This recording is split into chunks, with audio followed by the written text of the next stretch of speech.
60 to 70,000 thoughts every single day, and 90% of those thoughts are the same thoughts as the day before. Okay, that was a quote. That entire sentence is a quote from an interview with New York Times bestselling author and one of the most sought after speakers in the world, Dr. Joe Dispenza. Okay. Can you believe that? Like, I heard this and I was blown away because it really hones in on the fact that what you thought yesterday might be the very thing that's holding you back today. 90% of the thoughts we think today are the same thoughts we thought yesterday. And so I want to break down why this is important for you and why it's important for me. Something I've been working on a lot is understanding that you have the power to change your trajectory simply by saying, stop. Stop. Stop thinking those thoughts. Stop thinking the thoughts that didn't serve me yesterday that I am again thinking of today. In order to be successful, stop thinking about your past fears, your past failures, your past mistakes, your past embarrassments, or this one. Stop thinking about everything that could go wrong. Instead, focus on the future you want. And focus on committing to taking the necessary steps to get there. So this morning, as I try to do every morning, I try to do this every morning. I spend about 20 minutes meditating, and I know it sounds like a luxury, and it is. It's a luxury. I also know that I wake up very early in the morning to accommodate this. I wake up around 4:30 every morning. And it's when I'm waking up, and I'm not saying that people should be waking up at 4:30. I'm not saying that at all. I'm just saying that in order for me to take care of my mind, in order for me to set my day right, in order for me to be the type of person I want to be, I need to take care of myself first. And when I wake up later in the day, I'm not so much of a priority. So I've decided years ago to start waking up early. I don't wake up with an alarm. I've simply just trained my body to be waking up at that time. And what is happening during these times is me setting an intention. I do a deep dive of saying, what did I think yesterday that didn't serve me? Where could I start guiding my thoughts to a new spot and a new place? And quite honestly, it's only when you actually look at the thoughts that weren't serving you that you could actually say, I thought that? Did I really think that? It's all of a sudden it puts you in the driver's seat of your thoughts. Instead of your thoughts just flying right past you, you then are watching every single thought and saying, that thought is not the thought I want to think again. And the minute you make the cognizant decision to say, that is not the thought I want to think again, anytime the thought comes to your mind, it's literally envisioning a red stop sign. And I'm like, that's not serving me today. And one of the things that I focus on, I mean, we're getting personal on the podcast, is I've always struggled with my weight. I was an obese child. I grew up very overweight. I was overweight in high school. I struggled with my weight in college. And it was around that time, it was around college that I started understanding food and exercise. I know it seems like novel ideas, but quite honestly, I had a kind of like a coming to. But just because I started understanding what my journey was in relation to food and in relation to how I talk to myself about food, and I would use food as a reward, as a coping mechanism, as a celebration, and food controlled me. And what happened was the relationship that I had created with food became almost like an enemy or an arch nemesis. And a lot of the things that I think about myself, about who I am as a human, is predicated on what I eat. So I've done years of work trying to dismantle the stories that I have around food. And I have to say, like, it hasn't been until rather recently that I started choosing to tell myself a different story. That everything that went into my mouth wasn't a number, a caloric value. It wasn't that it made me better or worse. It wasn't as if I was to be celebrated if I had a calorie deficit. I mean, years of unwinding what the story was. A few weeks ago, my husband and I were at the beach, and normally I love to take pictures of the two of them, pictures and videos. I just want to document our lives with our daughter. Except for the fact that my husband, he's like, hey, let me have the phone. Let me take photos of you and Luna. We were at the beach And we come out of the water and I look at the photos and it was like the wind was taken out of me. And I hate actually talking about this on the podcast because everybody has their own journey with their physical appearance, with their health, with the decisions that they make. And I have to tell you, friends, like I sat on that beach and I had a good cry. I was like, when did I change? When did this happen? It was as if I saw myself outside of myself. And I was so bummed. And I actually had to actively stop the story and the narrative. And in that moment, telling myself that the photo of my daughter is more than my opinion of my waistline, or the size of my thighs, or how I look like in a bathing suit. And so mastering the story I associate with a visual, mastering the story that I associate with a thought. The thought that I was thinking of myself when I looked at that photo was terrible, terrible. And we can't hate ourselves into success, and we can't hate ourselves into losing weight, and we can't hate ourselves into transformation. All of these things I know to be true, and yet for me had become a battle. And so I thought to myself, what must I do? What must I change to become the person that I want? And that was for me to tell myself a different story. And then I started doing a deep dive diagnostic of all the times in my life that I would tell myself a story. And when I realized that a story is just a thought that you think again and again and again, like that's a belief, right? It's a belief that you're thinking the same thought. And so because you think it so many times, it becomes like true. And so I started realizing that I became so many thoughts of my belief of my appearance, but also about my behavior. I started looking back at my life. I'm like, when have I thought a series of thoughts again and again and again that actually became my truth about my appearance, my behavior? And what came up for me strongly was selling, how to create sales in my business.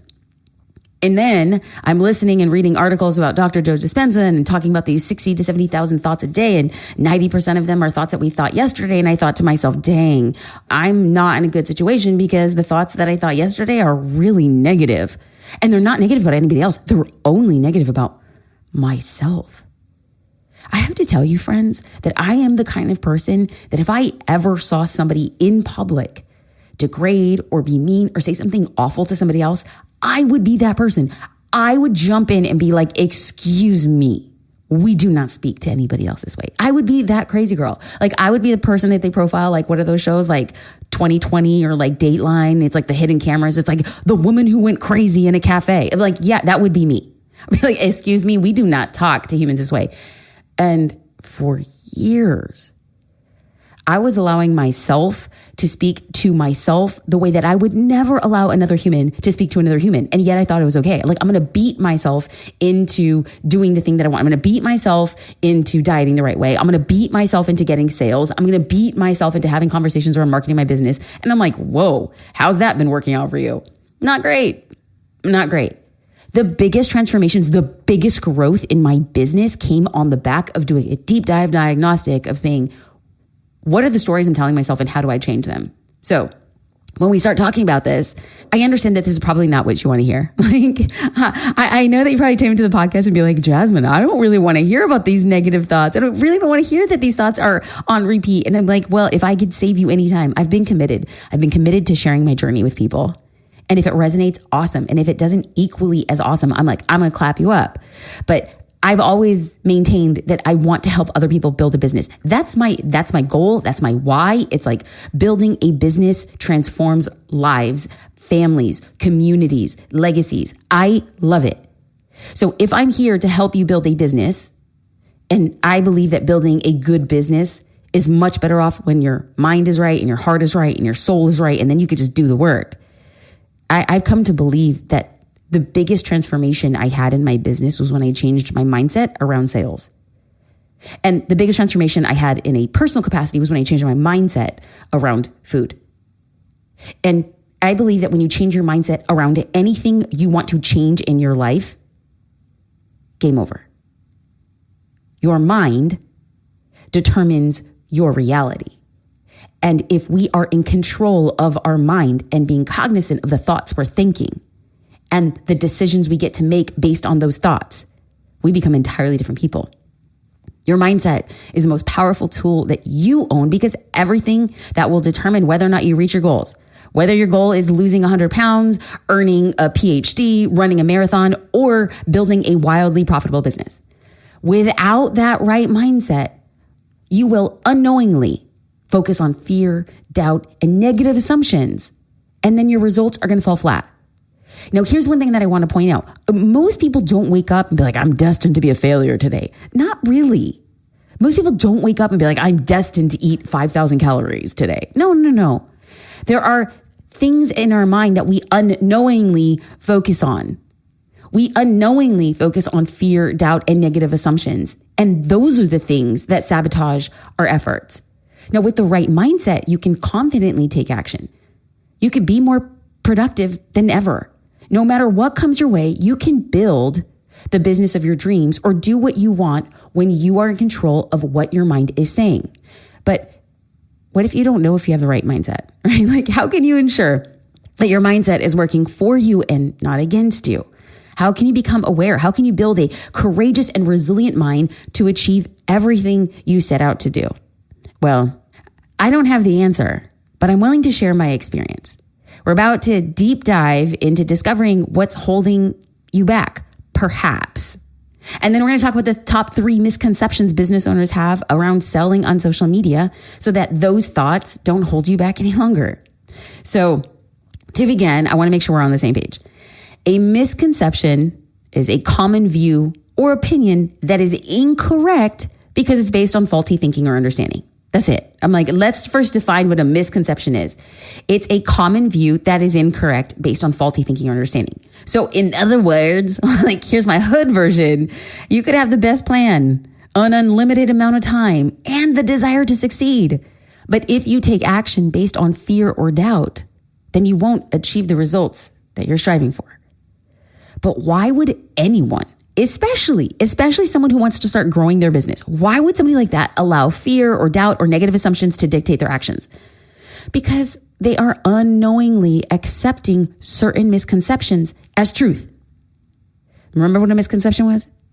It was a wrong idea based on faulty logic, faulty ideas. So many of us unknowingly accept misconceptions as truth. To ensure you're making business and sales, your first step is to determine which misconception is holding you back from implementing a successful strategy. And I'm going to identify some of those because all of a sudden, friends, it's like when we're made aware, it's like we begin to see it. If I were to point out a purple Tesla, you probably had passed purple Teslas before, but the minute you're like, are you looking for the purple Tesla? You see it and you're like, dang, it's always been there.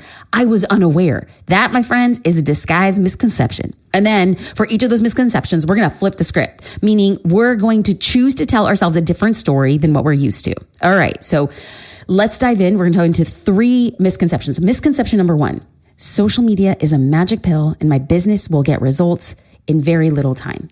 Y'all, that is a misconception if I've ever heard one. There is no such thing as a quick, instantaneous resolution when it comes to marketing your business, specifically in relation to time. It's a magic pill and my business can get results in very little time. That is a misconception. Here is the truth. Social media marketing is not easy and it's not a quick fix. Using social media for your business takes time. Now, it will increase your customers and clients and overall sales. It absolutely will. I've seen it so many times again and again and again, regardless of industry, regardless of somebody's skill with sales, regardless of how long they've been in business. It will increase it. But it will take consistently showing up to post and engage every single week for months and sometimes years. And some people see the results soon, but the vast majority will not. Social media marketing is not quick. And it is not a magic pill. Misconception? Laid out the truth. But what if we flip the script? What if we start saying to ourselves, building a business takes time and marketing it on social media is no exception? Well, I might see results from social media in a few months. I could, but I know it could take much longer. And I choose to accept that. That's it. Misconception is that it's a magic pill and it goes quick. And then what do we say? It takes time. It takes years. It takes years and months to get what I want on the back of social media. And I choose to accept that. We stay in power of the decision. We happen to it. It does not happen to us. So here's a mantra that you could repeat. My success will come and I will show up every day for as long as it takes. My success will come and I will show up every day for as long as it takes. Misconception number 2, social media just won't work for me. I don't have what it takes. That's not my jam. Okay, so here's the truth. Social media can and will work for anyone that puts in the necessary work consistently. Regardless of the number on the scale, the fancy transitions on reels, or how cute somebody's outfit is, it's just putting in the necessary work consistently. You can choose to say it won't work, and you are right. And you can choose to say it will work, and you are right. So how do you flip the script? You can tell yourself, only I can do what I do the way I do it. Now, people, I'm telling you, friends, people want to genuinely connect with real, authentic people. So if you know that and you yourself want to genuinely connect with real and authentic people, then you have to tell yourself, I have something wildly special to offer simply by being myself and helping others. When I show up as myself, I will get noticed and I'm going to start attracting my dream customers. So what is something every time that you think, oh man, social media just doesn't work for me. I don't have what it takes. I want you to say this mantra. Only I can do what I do the way I do it. And now is the perfect time to start. That's it. Misconception number 3. Social media platforms make it impossible to be successful. The algorithm makes it too hard. The algorithm's out to get me. Jasmine, have I been blacklisted? Jasmine, I think that they're excluding my accounts. Have I been shadow banned? Jasmine, Instagram, Facebook, LinkedIn, anything with an algorithm is a black box and we can't permeate it. You could say, this is a misconception. Social media platforms make it impossible to be successful. But the truth, the cold hard truth, is using social media for your business does work, but it requires time and consistency. And it requires the willingness to keep learning and adjusting. The algorithm is like your own personal focus group that tells you what they enjoy seeing and what they don't. So your job is to appreciate the algorithm. Your job is to appreciate the feedback, take note, and continually adjust. So that was the truth. So if we know that it does work and it requires things from us, then our objective, if we want to continue to push forward, is to flip the script. You could literally say social media is a free marketing tool that can have a dramatically positive impact on growing my business. I appreciate the real-time feedback the algorithm gives me, and I'm going to use it courageously to check and adjust my approach as needed. So thank you, algorithm. Thank you, friend who's honest with me. Your mantra every time you're like, this stinking freaking algorithm. Okay, this is what you and I are both going to say. My goals require time and consistent effort to achieve, but the work will be worth it. This mantra is quite honestly what I said to myself yesterday after I posted yet another reel, and I have seen views dramatically drop. Not one, not two, but weeks of drops. And I think to myself, thank you, algorithm. I'm going to continue showing up, but my efforts are going to be made better. So to tie all of this together, I know we started this conversation. Yeah, I have these podcast conversations and I'm like, it's just me talking about life, both personally and professionally. And so the thing that ties the entire conversation together is your mindset. Your mindset is the most powerful tool you have when it comes to changing your life. Be that by the food you eat, by making sales for your business, by making decisions for your family. And the beauty of all of this is that your mindset can change. You can change your mindset by understanding the truth behind your misconceptions. You can change your mindset by flipping the script. And you could change your mindset by taking action.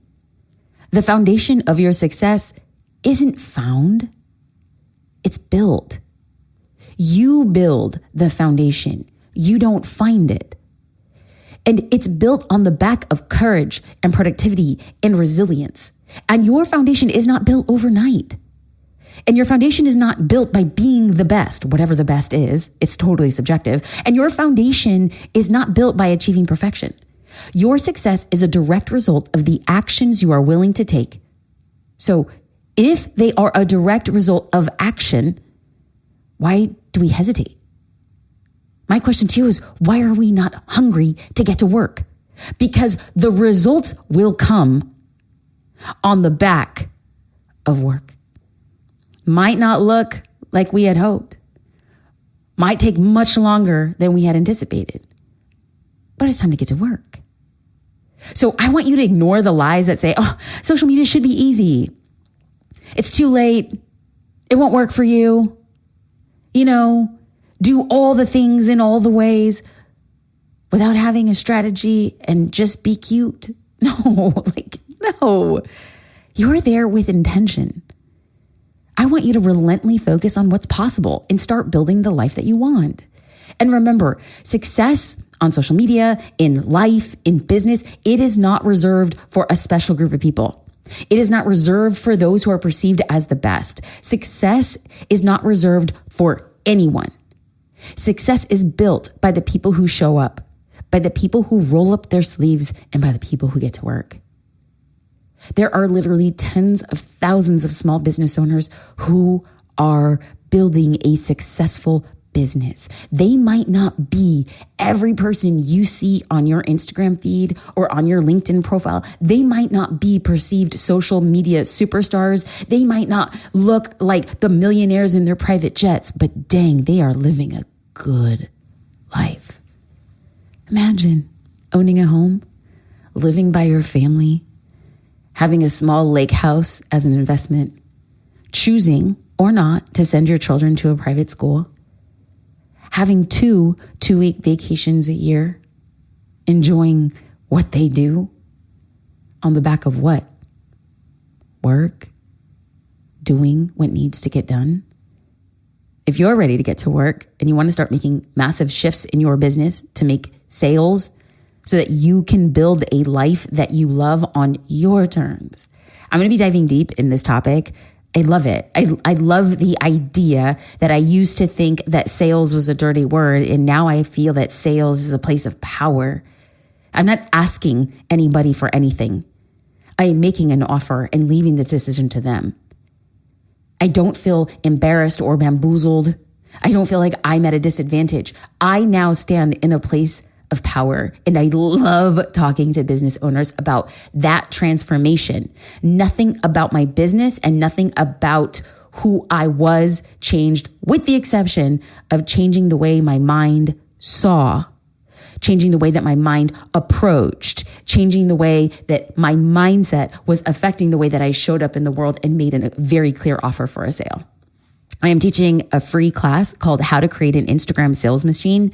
In this class, you're going to learn everything you need to know about how to get people buying from your business by leveraging a 5-step framework. Y'all know I love teaching these classes. I love doing live Q&As. I love workshopping with people. It's a thing that lights me up. Selfishly, I want to connect with you. So jasminestar.com/sell. I will see you there in this live class. Much love, much gratitude. Have a beautiful day, friends. Bye.